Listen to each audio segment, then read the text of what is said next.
the Overlord and the Command Barge. Time for another Win with Necrons video. Necrons!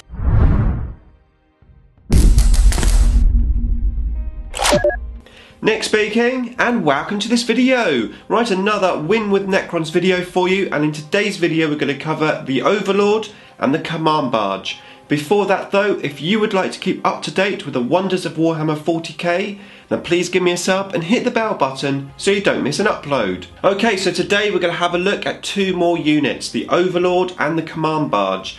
Both of these units seem very popular in Necron armies, so let's find out what they're all about. First of all, we're going to take a look at the stats for the Overlord. Okay, so the Overlord can move 5 inches. He has a weapon skill and a ballistic skill of 2+, a strength and toughness of 5 with 5 wounds. He has 3 attacks with a leadership of 10 and a 3+ save. His faction keywords are Necrons, Dynasty, and his keywords are characters, infantry and Overlord. Okay, so coming in at 119 points, the stats actually seem really good there with 5 wounds, strength and toughness 5. You've got a nice 3+ save. Now he does come armed as standard for those points with the Staff of Light. We've covered the Staff of Light in a previous video, but it's basically a pretty decent weapon with a short range 12-inch shooting attack and also not bad in close combat. Now having said that, we can exchange items from the War Gear melee list, including the War Sai. And to be fair, although there are other options, I think the War Sai or the Staff of Light are generally the two main ones to take. And now the advantage of the Staff of Light is that you do have a ballistic skill of 2+. So shooting the Staff of Light is actually pretty decent, but of course it is only 12 inches. So I think on the whole it's probably better to have the War Sai, and the advantage of the War Sai is actually a few points cheaper. So I think I generally would go for a War Sai on this Overlord. It does mean that if you get into close combat at some point during the game, he's got a chance of doing a reasonable amount of damage. Especially hitting with a weapon skill of 2+, long gone are the days of a weapon skill of 4. And that is really nice. That means that his hits are actually going to get through, because that was always my problem with the War Sai on Lords etc. in the past, is you needed 4s in most cases against your enemy just to get those hits out.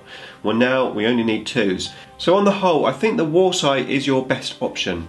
Now in terms of war gear, this guy comes as standard with a phase shifter.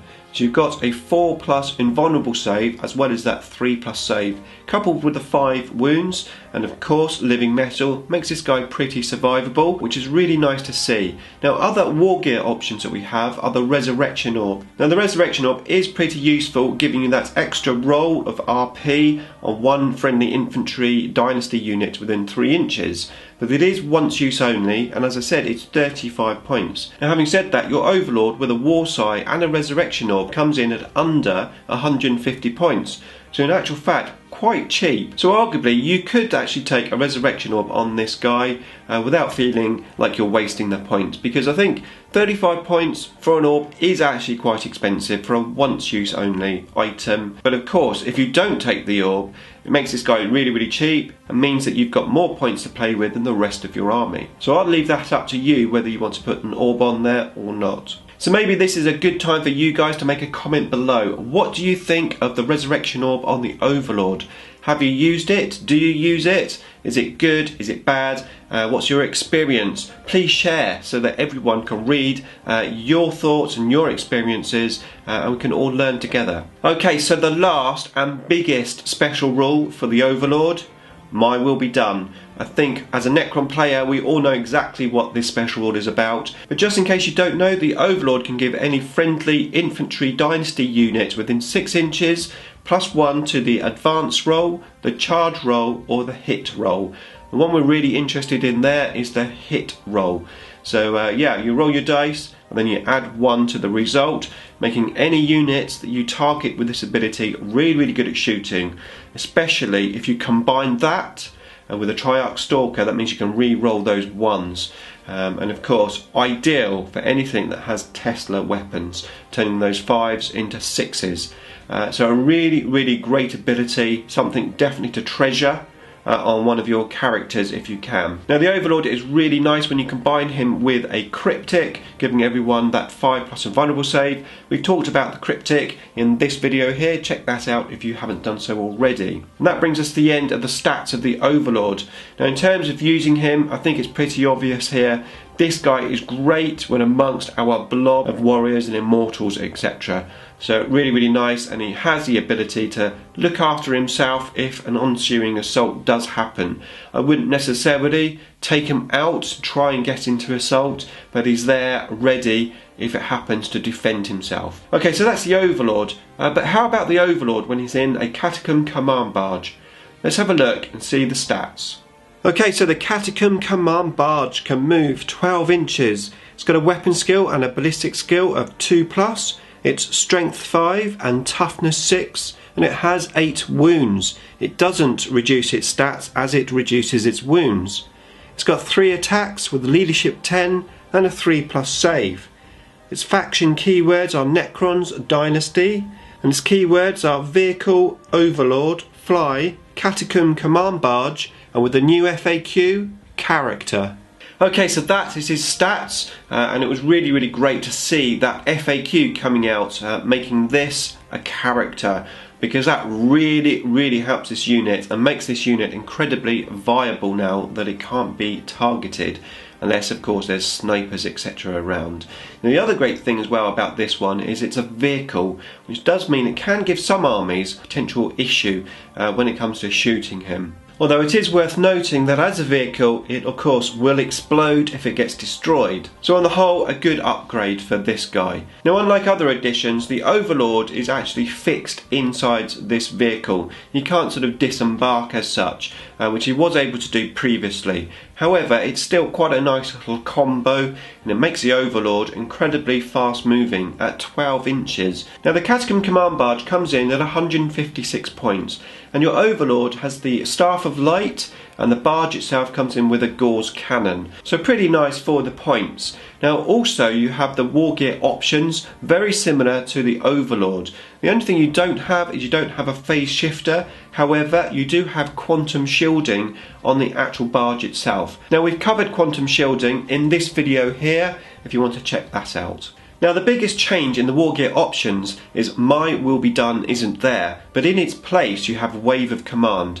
A Wave of Command is basically a My Will Be Done, except it's a 12-inch range. So again, you can select one unit, which is Infantry Dynasty, within 12 inches, so that unit will have +1 to hits, charge and advanced rolls. Now you can't combine this, you can't stack it with Thy Will Be Done if you had a second Overlord for example, but on its own with a 12-inch bubble, really nice, and combine that with its 12-inch movement, that means you can get into the right place at the right time a lot quicker and easier. So if you deployed your Overlord in a central position, and then maybe after deployment your enemy is a bit stronger, say on the left hand side, you can move this Overlord 12 inches, get over to the left hand side, and then you can start buffing your Immortals and Warriors or whatever unit that you need to buff to try and shoot your enemy down. So it's great for movement in the back ranks, but he's also great for sending out and causing damage. Now we've mentioned that he comes with a Staff of Light. Of course, if you're going to send this guy out, you probably will want a Warsight, more damage in close combat. But sending him out forward isn't always necessarily about getting him in close combat. It could be about taking full advantage of My Will Be Done on other units which are maybe advancing forward as well. Now I would recommend that you try and bubble wrap the barge as you send him out. Probably Scarabs are going to be your best bet. Nice bubble wrap of Scarabs or potentially Wraiths. You want something which is going to match his speed, that 12-inch range. You wouldn't necessarily send him out with a blob of Warriors, although that would work, but of course the Warriors only move 5 inches and he moves 12 inches. But it is an option, I suppose. Now of course, if you're going to use him in this way, don't make him your Warlord. Give that to the Cryptic at the back of the field or something. Now the barge has two underslung gun options, the gauze cannon and the tester cannon.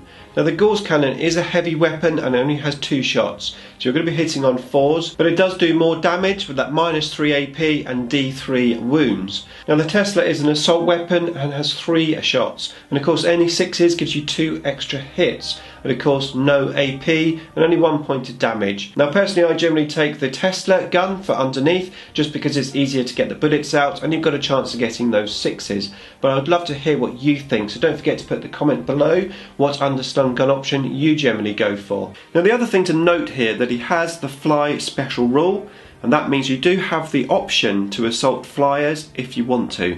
I wouldn't necessarily take this unit just specifically for that, but it's something to bear in mind. I think that's the power of the command barge. It's very versatile. He's great at the back of the army with his wave of command and also his movement. He's also pretty survivable if you do get hit by sniper guns, which is my issue personally, so he's been working really well for me in that way. He's also great at going out with your flanks, being protected, like I said, with scarabs and wraiths. He's got that good movement. He's great for giving other units, maybe more isolated units, like death marks for example, my will be done. So, you know, you've got a few options there. You could send him out with the scarab protecting him, bring down your death marks, buff the death marks. So you've got quite a few options with him, and that 12-inch buff is really, really nice. And on top of that, you can assault flyers as well. So on the whole, a great, great choice. I think the Overlord and the command barge are really, really solid choices for the Necron armies.